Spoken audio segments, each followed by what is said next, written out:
सियावर रामचंद्र जी की जय। रामायण अयोध्या कांड द्वितीय सोपान मास परायण का 13वां विश्राम भाग 6। धर्मधुरीण श्री रामचंद्र जी ने धर्म की गति को जानकर माता से अत्यंत कोमल वाणी से कहा कि हे माता, पिताजी ने मुझको वन का राज्य दिया है, जहां सब प्रकार से मेरा बड़ा काम बनने वाला है। हे माता, तुम प्रसन्न मन से मुझे आज्ञा दो, जिससे मेरी वन यात्रा में आनंद मंगल हो। मेरे स्नेहवश भूल कर भी नहीं डरना। हे माता, तुम्हारी कृपा से आनंद ही होगा। बरस 4-10 विपिन बसी, कर पितु वचन प्रमाण। आई पाए पुनि देखी है, मनु जनु करसी मलान। अर्थात 14 वर्ष वन में रहकर पिताजी के वचन को प्रमाणित सत्य कर फिर लौटकर तुम्हारे चरणों का दर्शन करूंगा। तुम मन को दुखी न करो। रघुकुल में श्रेष्ठ श्री राम जी के ये बहुत ही नम्र और मीठे वचन माता के हृदय में बाण के समान लगे और कसकने लगे। उस शीतलवाणी को सुनकर कौशल्या वैसे ही सहम कर सूख गईं, जैसे बरसात का पानी पड़ने से जवासा सूख जाता है। हृदय का विषाद कुछ कहा नहीं जाता, मानो सिंह की गर्जना सुनकर हिरनी विकल हो गई हो। नेत्रों में जल भर आया, शरीर थर थर कांपने लगा, मानो मछली माजा अर्थात पहली वर्षा का फैन खाकर बदहवास हो गई हो। धीरज धरकर पुत्र का मुख देखकर माता गदगद वचन कहने लगी कि हे तात, तुम तो पिता को प्राणों के समान प्रिय हो। तुम्हारे चरित्र को देखकर वे नित्य प्रसन्न होते हैं। राज्य देने के लिए उन्होंने ही शुभ दिन सुधवाया था, फिर अब किस अपराध से वन जाने को कहा? हे तात, मुझे इसका कारण सुनाओ। सूर्यवंश रूपी वन को जलाने के लिए अग्नि कौन हो गया? निरखी राम रुख सचिव सुत, कारण कहो बुझाई। सुनी प्रसंग रही मूक जिमी, दशा बरनी नहीं जाई। माता के ऐसा कहने पर तब श्री रामचंद्र जी का रुख देखकर मंत्री के पुत्र ने सब कारण समझा कर कहा। उस प्रसंग को सुनकर वे चुप सी रह गईं। उनकी दशा का वर्णन नहीं किया जा सकता। न रख ही सकती हैं, न यह कह सकती हैं कि वन चले जाओ। दोनों ही प्रकार से हृदय में बड़ा भारी संताप हो रहा है। मन में सोचती हैं कि देखो, विधाता की चाल सदा सबके लिए टेढ़ी होती है। लिखने लगे चंद्रमा और लिख गया राहु। धर्म और स्नेह दोनों ने कौशल्या जी की बुद्धि को घेर लिया। उनकी दशा सांप छछूंदर की सी हो गई। वे सोचने लगी कि यदि मैं अनुरोध करके पुत्र को रख लेती हूं तो धर्म जाता है और भाइयों में विरोध होता है, और यदि वन जाने को कहती हूं तो बड़ी हानि होती है। इस प्रकार के धर्म संकट में पड़कर रानी विशेष रूप से सोच के वश हो गईं। फिर बुद्धिमती कौशल्या जी स्त्री धर्म पतिव्रत धर्म को समझकर और राम तथा पुत्र दोनों पुत्रों को समान जानकर सरल स्वभाव वाली श्री रामचंद्र जी की माता बड़ा धीरज धरकर वचन बोली कि हे तात, मैं बलिहारी जाती हूं। तुमने अच्छा किया, पिता की आज्ञा का पालन करना ही सब धर्मों का शिरोमणि धर्म है। राज्य देने को कहकर वन दे दिया, उसका मुझे लेस मात्र भी दुख नहीं है। दुख तो इस बात का है कि तुम्हारे बिना भरत को, महाराज को और प्रजा को बड़ा भारी कलेश होगा। हे तात, यदि केवल पिताजी की ही आज्ञा हो तो माता को पिता से बड़ी जानकर वन को मत जाओ, किंतु यदि पिता माता दोनों ने वन जाने को कहा हो तो वन तुम्हारे लिए सैकड़ों अयोध्या के समान है। वन के देवता तुम्हारे पिता होंगे और वन देवियां माता होंगी। वहां के पशु पक्षी तुम्हारे चरण कमलों के सेवक होंगे। राजा के लिए अंत में तो वनवास करना उचित ही है। केवल तुम्हारी सुकुमार अवस्था देखकर हृदय में दुख होता है। हे रघुवंश के तिलक, वन बड़ा भाग्यवान है और यह अवध अभागी है जिसे तुमने त्याग दिया।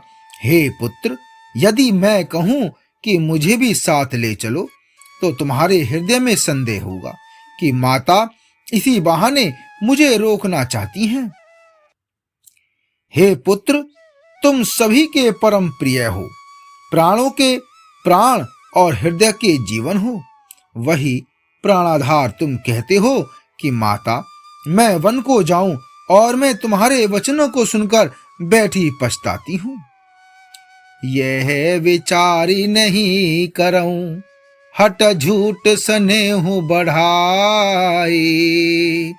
मानी मातु कर नात बलि, सूरति बेसरि जनि जाई। अर्थात यह सोचकर झूठा स्नेह बढ़ाकर मैं हट नहीं करती। हे बेटा, मैं बलैया लेती हूं, माता का नाता मानकर मेरी सुध भूलने जाना। हे गोसाई, सब देव और पितृ तुम्हारी वैसे ही रक्षा करें जैसे पलके आंखों की रक्षा करती हैं। तुम्हारे वनवास की अवधि 14 वर्ष जल है।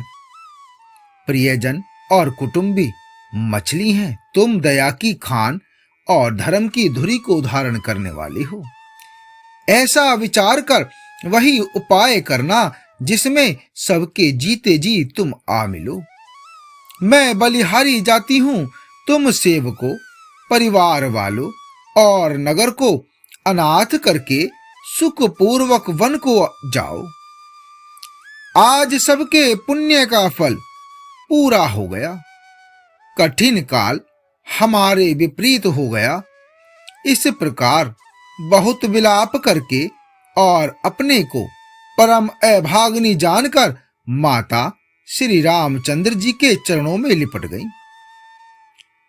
हृदय में भयानक दुसह संताप छा गया। उस समय के बहुविध विलाप का वर्णन नहीं किया जा सकता। श्री रामचंद्र जी ने माता को उठाकर हृदय से लगा लिया और फिर कोमल वचन कहकर उन्हें समझाया। उसी समय यह समाचार सुनकर सीता जी अकुला उठी और सास के पास जाकर उनके दोनों चरण कमलों की वंदना कर सिर नीचा करके बैठ गईं। सास ने कोमलवाणी से आशीर्वाद दिया। वे सीता जी को अत्यंत सुकुमारी देखकर व्याकुल हो उठी। रूप की राशि और पति के साथ पवित्र प्रेम करने वाली सीता जी नीचे मुख किए बैठी सोच रही हैं कि जीवननाथ, प्राणनाथ वन को चलना चाहते हैं। देखें किस पुण्यवान से उनका साथ होगा। शरीर और प्राण दोनों साथ जाएंगे या केवल प्राण ही से इनका साथ होगा। विधाता की करनी कुछ जानी नहीं जाती। सीता जी अपने सुंदर चरणों के नखों से धरती कुरेद रही हैं। ऐसा करते समय नूपुरों का जो मधुर शब्द हो रहा है, कवि उसका इस प्रकार वर्णन करते हैं कि मानो प्रेम के वश होकर नुपुर यह विनती कर रहे हैं कि सीता जी के चरण कभी हमारा त्याग न करें। सीता जी सुंदर नेत्रों से जल बहा रही हैं। उनकी यह दशा देखकर श्री राम जी की माता कौशल्या जी बोली कि हे तात सुनो, सीता अत्यंत ही सुकुमारी है तथा सास ससुर और कुटुंबी सभी को प्यारी है। इनके पिता जनक जी राजाओं के शिरोमणि हैं, ससुर सूर्य कुल के सूर्य हैं और पति सूर्य कुल रूपी कुमुद वन को खिलाने वाले चंद्रमा तथा गुण और रूप के भंडार हैं। फिर मैंने रूप की राशि, सुंदर गुण और शील वाली प्यारी पुत्र वधू पाई है। मैंने इन जानकी को आंखों की पुतली बनाकर इनसे प्रेम बढ़ाया है और अपने प्राण इनमें लगा रखे हैं। इन्हें कल्पलता के समान मैंने बहुत तरह से बड़े लाड़ चाव के साथ स्नेह रूपी जल से सींच कर पाला है। अब इस लता के फूलने फलने के समय विधाता वाम हो गए, कुछ जाना नहीं जाता कि इसका क्या परिणाम होगा। सीता ने पर्यंक पृष्ठ अर्थात पलंग के ऊपर गोद और हिंडोले को छोड़कर कठोर पृथ्वी पर कभी पैर नहीं रखा।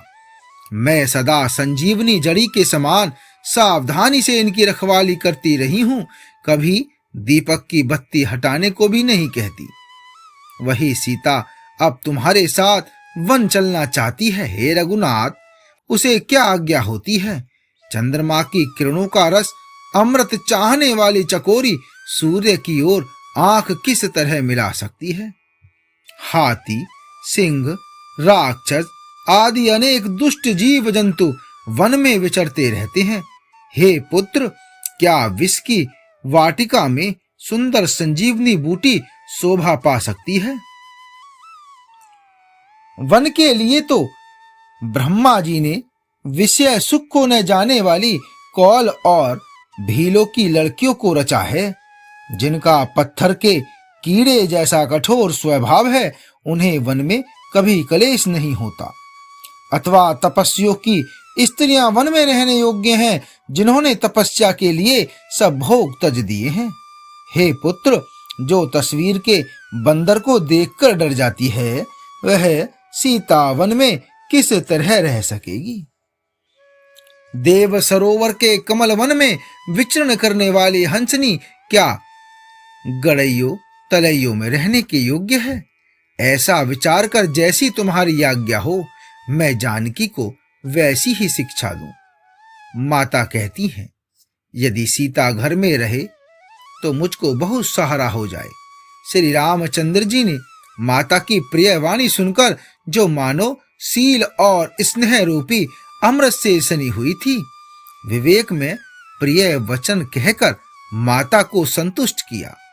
फिर वन के गुण दोष प्रकट करके वे जानकी जी को समझाने लगे। आगे का मास परायण का 14वां विश्राम। जय श्री राम।